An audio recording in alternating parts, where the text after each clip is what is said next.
인사하겠습니다. 한 주 동안 잘 지내셨는지요? 잘 지내셨죠?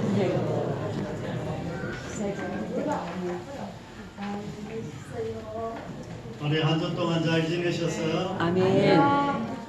못 지냈어요?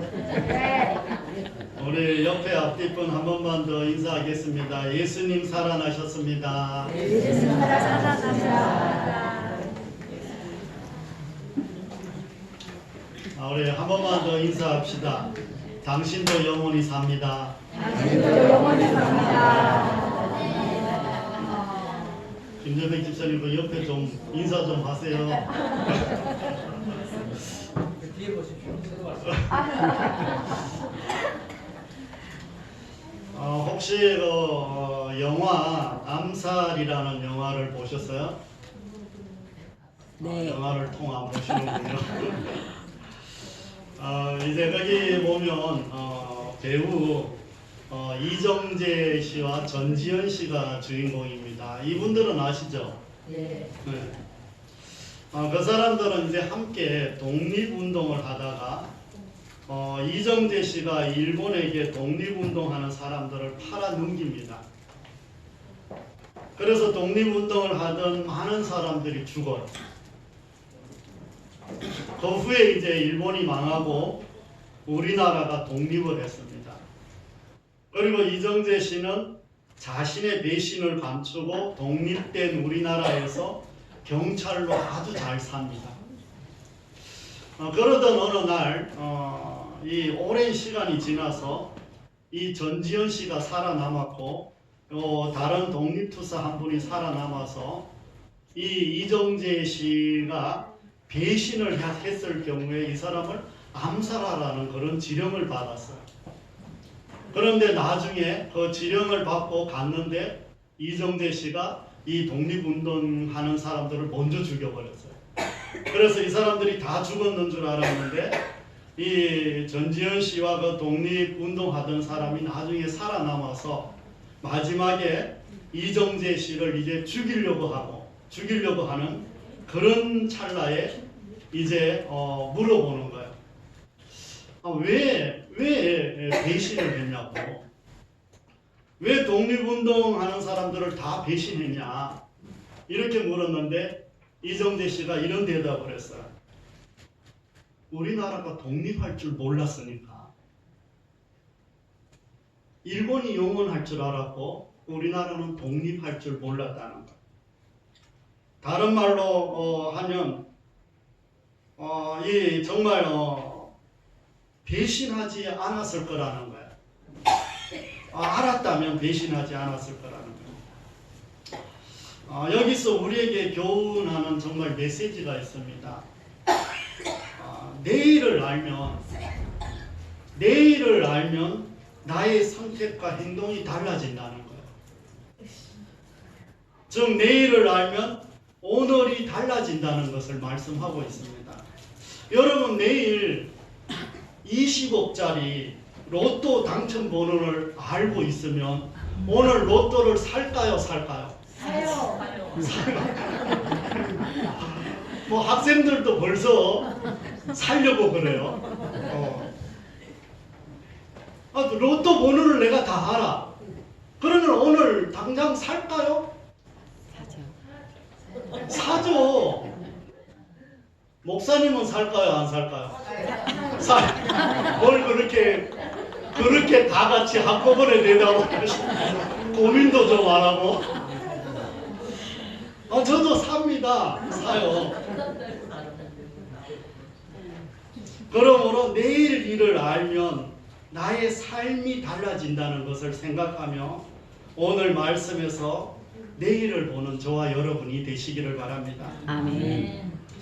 믿는 사람이라면 십자가에 대해서 참 많이 들어보셨죠? 그래서 참 교회마다 십자가도 다 세워두고요. 설교를 통해서도 많이 듣고 고난주간은 뭐 아주 기가 따갑도록 듣는 게 십자가입니다.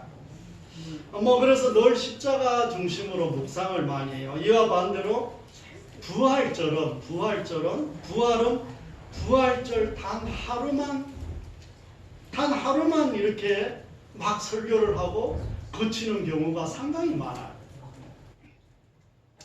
십자가에 비해 부활은 이 홀대받는 것이 한국교회의 현주소라고 할 수가 있습니다.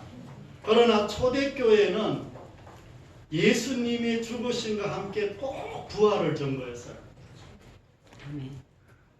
예수님이 죽고 나서 초대교회의 사도들이 증거할 때마다 늘 전한 것이 뭐냐 이러면 너희가 죽인 예수님이 살아나셨다. 뭐 이 말씀은 꼭 빠뜨리지 않고 전했어요. 그러니까 늘 십자가와 똑같이 전해져야 되는 게 뭐냐 이러면 바로 부활이에요. 예수님의 부활을 소개하면서 이 사복음서에 복음서가 우리가 4개가 있는데 그 사복음서에 하나같이 강조하는 게 뭐냐 이러면 무덤이 비어있다. 오늘 제목이 뭐예요? 빈 무덤. 빈 무덤. 무덤이 비어있다. 분명히 예수님은 십자가에서 죽었습니다. 예수님은 처음부터 마지막 죽는 순간까지 지키던 그 군인들이 예수님의 죽는 것을 확인을 했어요. 그리고 안식일은 십자가에 사람을 매달아 놓을 수 없어 이스라엘의 정치, 종교 지도자들이 예수님의 다리를 꺾으려고 했고 창으로 옆구리를 찔러서 죽음을 확인을 했습니다. 또 아리마대 요셉을 우리가 보면 알지만 아리마대 요셉은 자신이 죽으면 들어가려고 했던 무덤에다가 예수님을 모십니다. 그리고 요셉과 니고데모가 정성껏 예수님의 장례를 치러요. 그 후에 병사들을 시켜서 16명이 3일 동안 교대로 지킵니다. 그 무덤을 병사들이 16명이 교대로 지키는 거예요. 그런데 예수님의 무덤에서 제자들이 예수님의 시신을 훔쳐갔다는 소문을 낸 거예요. 그러니까 이게 말이 안 되는 거예요. 무서워서 모두 도망간 그들이었는데 목숨을 걸고 군인들이 지키고 있는 곳에 들어가서 예수님의 시신을 훔쳐온다는 것은 말이 안 되는 거예요. 그런데 분명한 것은 모든 성경에 예수님의 무덤이 비어있다 이렇게 기록을 합니다. 그럼 예수님이 정말 부활하셨는 걸까요? 예수님이 정말 다시 살아났다는 것을 어떻게 믿을 수 있을까요? 그리고 이스라엘의 무덤은 우리나라 옛날 무덤, 이 고인돌처럼 돌로 된 무덤입니다. 그 앞에는 아주 큰 돌로 이렇게 막아놨어요. 한두 사람이 가볍게 이렇게 들어 올릴 수 있는 이런 돌이 아니에요. 군인들이 지키고 그렇게 서 있는데 돌을 굴려 옮기려면 많은 사람들이 동원이 돼야 됩니다. 만약 그렇게 옮겼다면 군인들에게 아마 저지를 당했을 겁니다. 그런데 여인들이 예수님의 무덤에 갔을 때 이미 입구를 막아 놓은 큰 돌을 옮겨 놓았어요. 성경에는 누가 옮겨 놓았냐? 천사들이 옮겨 놓았다 이렇게 말을 해요. 그리고 천사가 그 위에 앉아서 여인들이 온 것을 맞이했다 이야기를 해요. 그리고 예수님이 정말 이 무덤 안에 이렇게 들여다보니까 예수님의 옷이 입고 있던 옷이 가지런히 접혀져 놓여져 있는 거예요. 만약에 제자들이 정말 갑자기 누구 몰래 얼른 들어와서 예수님의 시신을 훔쳐가고 옮겼다면 예수님의 옷까지 가지런히 이렇게 접어놓고 갈 시간이 있을까요? 없을까요? 없죠. 정신이 없죠. 따라서 예수님의 빈 무덤은 예수님이 살아나셨다는 것을 증명하고 있다는 것을 마음에 새기는 저와 여러분이 되시기를 바랍니다. 아멘. 이제 오늘 본문으로 돌아가서 말씀을 살펴보면 바울이 고린도 교회를 세우고 떠난 다음 세월이 흘러가면서 복음에 대한 확신이 성도들에게 서서히 약화되기 시작을 했어요. 세상의 편만한 인본주의 사고들이 교회 안으로 침투하여 점점 하나님의 능력이 아니라 사람의 능력을 의존하기 시작했습니다. 바울은 자신이 이 전한 성경을 헛되이 하지 말라고 이렇게 했는데 이들은 자신들의 이성과 경험을 의지하기 시작했어요. 이에 바울은 고린도 교회 성도들에게 다시금 복음의 본질을 상기시켜주고 있는 게 오늘 말씀이에요. 자신이 전한 복음은 성경에 기록된 대로 예수님께서 우리 죄를 위하여 죽으시고 장사 지낸 바 되셨다가 성경대로 사흘 만에 다시 살아났다는 것이 복음이다 이러면서 다시 전하고 있는 거예요. 바울이 고린도 교회에서 성경대로 전한 내용은 예수 그리스도께서 십자가에 달리신 후에 사흘 만에 다시 살아났다고 부활하셨다는 것을 전하고 있는 내용입니다. 부활 후에 예수님은 40일 동안 예루살렘과 갈릴리 지역에서 제자들을 비롯한 여러 성도들에게 여러 번 나타나셨어요. 따라서 이 사건은 거짓된 것이 아니라 역사적으로 증명되었다는 것을 기억하시기를 바랍니다. 아멘. 또 40일 동안 베드로와 12제자들에게 여러 번 나타나시고 500여 성도들에게 나타났다 이렇게 말해요. 500여 명이 모여있는 곳에 예수님이 나타나셨다는 거예요. 다시 살아난 모습으로. 그리고 예수님의 동생 야고보에게 나타났다. 그리고 마지막에 부족하기 짝이 없는 바울 자신에게도 보여주셨다 이렇게 말씀하고 있습니다. 참 교회가 지금 이 온 우주에 교회가 참 많죠. 교회가 참 많습니다. 교회가 많은데 교회가 왜 이렇게 많아졌느냐. 이때 예수님의 죽었다가 살아난 사람들이 죽었다가 살아난 예수님을 본 사람들이 이때 12제자와 그 120문도와 그리고 그 500여 명과 사도 바울과 예수님의 동생 야고보와 이 사람들이 예수님을 보고 살아난 것을 보고 예수님을 전한 것이 지금 교회가 이렇게 많아진 거예요. 아멘. 로마 황제 바로가 그리고 바로부터 시작을 해서 로마의 10명의 황제들이 이 기독교인들을 죽이려고 이 300년 동안 수도 없는 기독교인들을 핍박하고 잡아서 죽이고 불을 질러놓고 기독교인들이 불을 냈다고 이야기를 하고 이러면서 기독교인들을 계속해서 죽였어요. 죽이고 또 죽이고 성경책은 모조리 갖다 태워버리고 성경책을 태우고 또 태웠는데 성경책은 점점 세상에 더 퍼져나갔고 기독교인들을 죽이고 또 죽였는데 기독교는 점점 퍼져나갔어요. 그래서 지금 한국 땅에도 들어와 있는 게 바로 기독교입니다.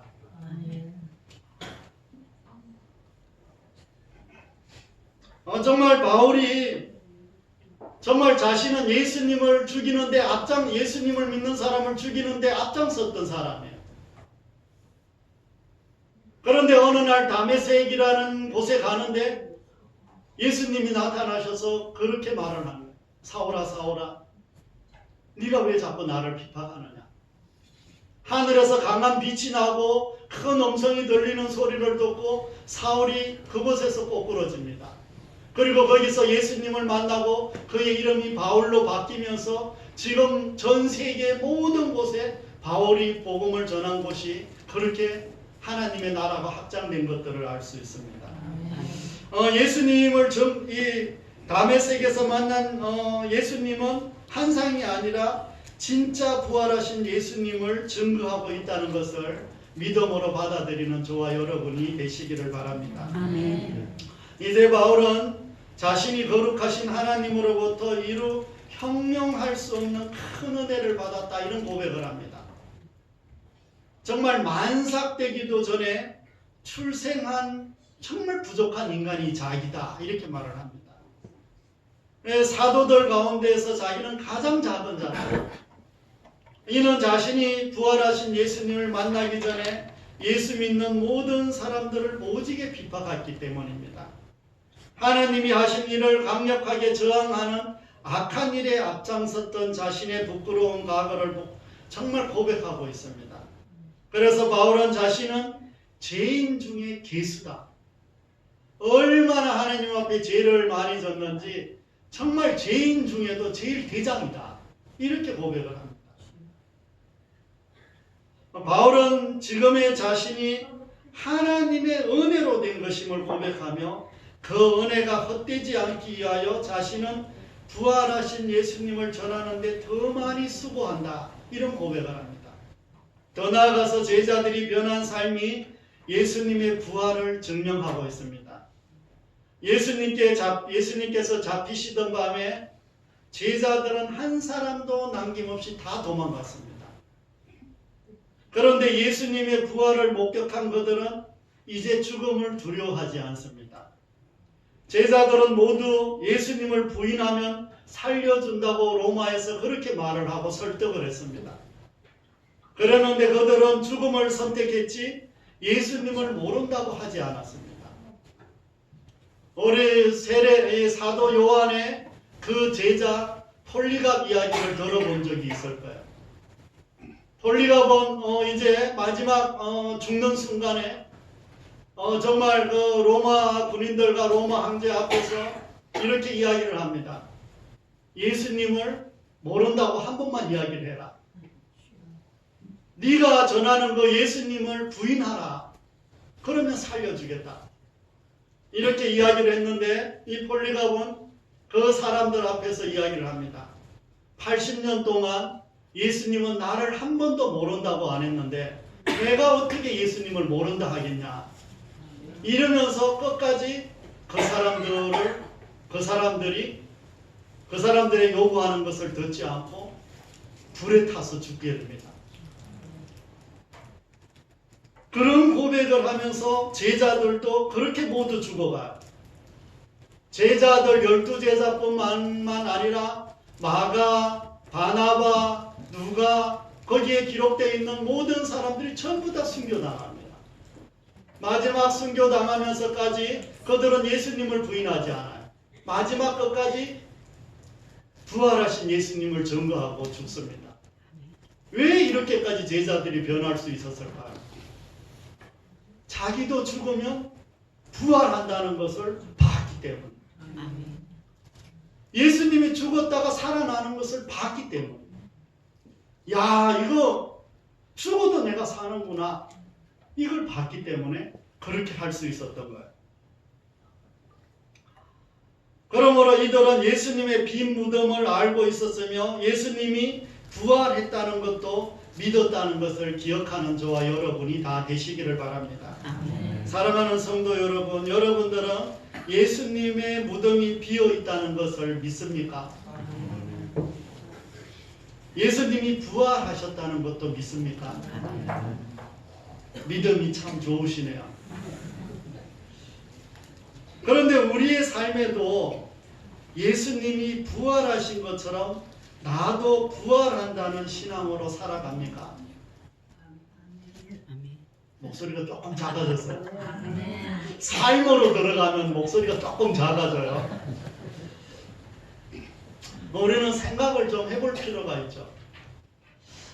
정말 내일을 내가 안다면 이렇게 살 수 있을까? 성경은 오래전부터 예수님이 이 땅에 오실 것과 오신 후에는 십자가에 못 박혀 죽으시고 부활하신다는 것을 성경에 쭉 이야기했어요. 그래서 성경을 한마디로 말하면 내가 뭐라고 했어요? 오실 예수님과 오신 예수님과 다시 오실 예수님. 성경은 쭉 그 이야기만 계속했어요. 그리고 성경대로 죽은 자 가운데서 다시 살아나사 잠자던 자들의 첫 열매가 되셨다. 이렇게 말씀합니다. 우리가 나무에서 열매가 맺힐 때 첫 열매를 보면 첫 열매가 뭐가 달리는 것인 줄 보면 그 다음 열매가 뭐가 달리는 줄 알아요? 몰라요? 이 나무가 사과나무면 그 다음에 사과가 하나 열렸어. 그 다음에 사과가 안 열리고 이 사과나무에 그 옆에 배가 열릴까요? 우리가 첫 열매가 뭐가 열리는지를 보면 그 다음에 어떤 열매가 열리는지는 너무 잘 알고 있습니다. 이와 같이 그리스도의 부활은 우리들의 부활을 짐작할 수 있습니다. 야, 예수님이 이 첫 열매로 부활을 했으니까 우리들도 부활하는구나. 이걸 잘은 몰라도 짐작은 할 수 있잖아요. 할 수 있어요, 없어요? 있죠. 아멘. 그러므로 부활은 모든 믿는 사람들의 소망이요, 미래에 우리가 얻게 될 승리요, 면류관입니다. 첫 열매를 이미 보았기에 다음에 맺을 열매인 우리가 부활한다는 것을 마음에 담아놓는 저와 여러분이 되시기를 바랍니다. 아멘. 우리 삶 가운데 온전히 부활을 믿으며 소망으로 살아가라고 여러 가지로 증명해 주셨어요. 먼저 성경 말씀을 우리에게 주셨습니다. 성경 말씀 속에 보면은 이 내용이 다 들어있어요. 그리고 많은 목격자들을 보여주셨어요. 많은 목격자들에게 나타나게 해주셨어요. 그리고 자연을 통해서도 보여주셨어요. 또 제자들의 삶이 완전히 변인 것들을 통해서 알 수 있어요. 그리고 빈 무덤을 언급하며 예수님의 부활이 확실하다고 지금 전하고 있는 것입니다. 우리는 처음 말씀을 전하기 전 이 암살이라는 영화의 내용을 예로 들었습니다. 이정재 씨가 독립운동을 하는 사람들을 대신한 이유가 우리나라가 독립할 줄 몰랐다는 거예요. 그가 미래를 알았다면 자신의 삶은 아마 완전히 달라졌을 것입니다. 미래를 알았다면 그는 배신자가 아니라 영웅으로 남았을 거예요. 조금만 버티면, 조금만 기다리면 완전히 내가 독립운동가의 영웅으로 남을 터인데 그 순간에 배신했겠어요? 절대 배신 안 했을 겁니다. 그러므로 오늘 말씀을 듣고 우리가 깨닫고 마음에 새겨야 할 말씀은 우리의 미래입니다. 아멘. 우리 여러분들의 미래예요. 오늘 말씀은 하나님께서 우리에게 미래를 지금 가르쳐 주시는 말씀이에요. 여러분들 나중에 어떻게 될 것인지를 지금 가르쳐 주고 있는 말씀이에요. 내 미래를 이렇게 가르쳐 주는데 아멘도 안 해요. 복권 20억은 그냥 너무 좋아서 산다고 그러시더니만은 예수님의 부활의 첫 열매가 되셨으니 우리도 부활한다는 것을 믿음으로 받아들이는 저와 여러분이 되시기를 바랍니다. 아멘. 사랑하는 성도 여러분, 이제 말씀을 정리하려고 합니다. 개그맨 유재석 씨는 알죠? 네. 조세호 씨도 알아요?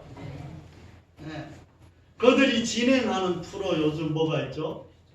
뉴키즈 온더블럭이라는 거 알죠? 들어보셨어요? 네. 그곳에 초대 손님으로 신하균 씨가 나왔어요. 신하균 씨도 알아요? 네, 아시는구나. 이 인터뷰 말미에 모든 출연자들에게 이런 질문을 했습니다. 만약 신이 당신 옆집에 산다면, 그래서 딱 한 가지만 부탁할 수 있다면 당신은 무엇을 부탁하겠습니까? 이런 질문이었어요. 여러분들은 한 가지 소원 들어준다 이러면 뭘 부탁하겠어요? 뭐? 돈 달라. 돈 달라고? 뭐 벌써부터 돈 그래. 뭐 사실 얘가 솔직한 거죠. 여러분들 안 그렇겠어요? 오늘 저기 가면은 저쪽에 어디 가면은 돈 한 1,000만 원 준다고 하면은 예배 드리러 올까요? 돈 1,000만 원 받으러 갈까요? 천만 원 받으러 가요. 그렇지. 얘만 그럴까요, 솔직히? 우리 속마음에 어떨 것 같아요? 받으러 가야 돼요. 받으러 우리 속마음이 이럴 수 있는 거야. 응. 그런데 참 이런 질문을 했는데 그 물음에 신하균 씨가 아주 재치 있는 대답을 해서 사람들의 마음을 사로잡았어요. 그가 한 대답은 우리 집 옆에서 이사 가지 마세요. 부탁. 그분 딱 한마디로 했는데 그 부탁이 한 가지 부탁이 뭐냐면 우리 집 옆에서 이사 가지 마세요. 재치가 있죠. 그러면 언제든지 찾아가서 부탁할 수 있기 때문입니다. 사랑하는 성도 여러분, 우리와 함께 계시는 하나님은 이사 가지 않습니다. 아멘. 늘 우리와 함께 사십니다. 아멘. 그러므로 언제든지 찾아가 부탁할 수 있다는 것입니다. 우리의 삶에서 죽음을 이기시고 무덤에서 살아나시어 빈 무덤이 되게 하신 주님께 영광 돌리는 저와 여러분이 되시기를 바랍니다. 아멘. 부활하신 예수님은 이제 여러분과 함께 사시며 이사가지 않습니다. 그리고 우리에게 미래까지 알려주십니다. 우리가 분주한 현실 속에서도 잊지 말아야 할 것은 우리의 미래를 안다는 거예요. 우리의 미래를 안다는 거예요. 잘 모르는 분이 계시면 저한테 오세요. 제가 가르쳐 드릴게요. 어떤 어려움과 힘든 현실 속에서도 우리가 갈 곳은 이미 어떻게 됐다는 거예요? 정해졌다는 거예요. 우리가 갈 곳은 이미 정해졌다는 것을 신뢰하는 저와 여러분이 되시기를 바랍니다. 아멘. 예수님의 부활은 부활절을 기념으로 끝이 아니라 시작입니다. 늘 부활의 소망으로 살아가시고 부활의 능력으로 살아가시기를 바랍니다. 이번 한 주 동안 나의 죄를 위해 죽으신 예수님과 내가 앞으로 예수님처럼 살게 된다는 소망을 주신 하나님께 감사와 영광을 돌리시기를 바랍니다. 아멘. 한 주 동안 아니 매일의 삶 속에서 예수님의 부활이 경험되어지는 저와 여러분이 다 되시기를 바랍니다. 아멘. 기도하겠습니다. 하나님 아버지, 주의 크신 은혜가 이곳 가운데 있기를 간절히 기도드립니다. 예수님이 죽었다가 살아나셨다는 것이 거짓이 아니라 진실이라는 것은 여러 가지로 증명하고 역사적으로도 증명하고 정말 예수님을 십자가에 못 박았던 그 빌라도가 여전히 로마 역사책에 그 로마 군인으로 남아있는 것들을 우리가 너무 잘 압니다. 예수님이 이 땅에 오시면서 정말 서기 1년으로부터 시작해서 지금이 2023년이 됐다는 것들도 역사적으로 우리는 너무 잘 알고 있습니다. 하나님 아버지, 예수님의 그 빈 무덤을 우리가 다시 한번 생각하며 예수님의 부활의 소망을 우리가 다시 한번 마음에 새기고 우리가 늘 부활신앙으로 살아갈 수 있도록 도와주시옵소서. 특별히 이곳에 온 주의 자녀들 한 분 한 분을 기억하시고 삶의 모든 부분에서 축복하여 주시옵소서. 연약하고 또 아프고 힘든 모든 부분들은 깨끗이 치료하여 주시옵소서. 하나님 또 삶의 모든 부분에서 축복하여 주시옵소서. 직장과 사업장과 또 가족 모두에게 하나님 함께하여 주시고 축복하여 주시옵소서. 아버지 하나님께서 오지 못한 주의 자녀들 위에도 함께하여 주시옵소서. 주일학교 학생들 위에도 함께하여 주시옵소서. 감사와 영광과 존귀를 올려드리며 우리를 죄에서 구원하신 예수 그리스도의 이름으로 감사하며 기도드립니다. 아멘. 우리 찬송가 171장 찬송 드리면서 준비하신 예물 드리겠습니다. 171장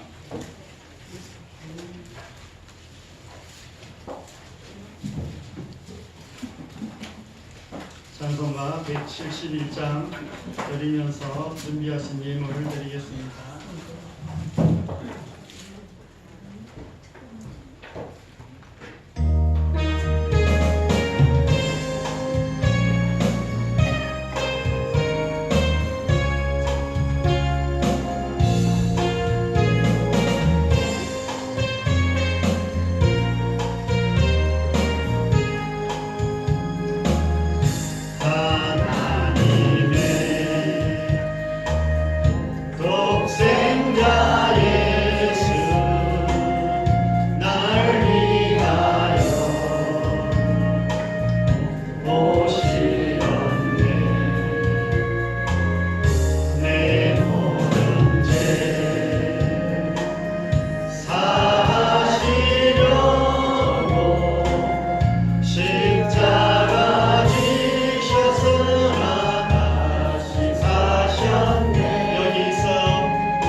제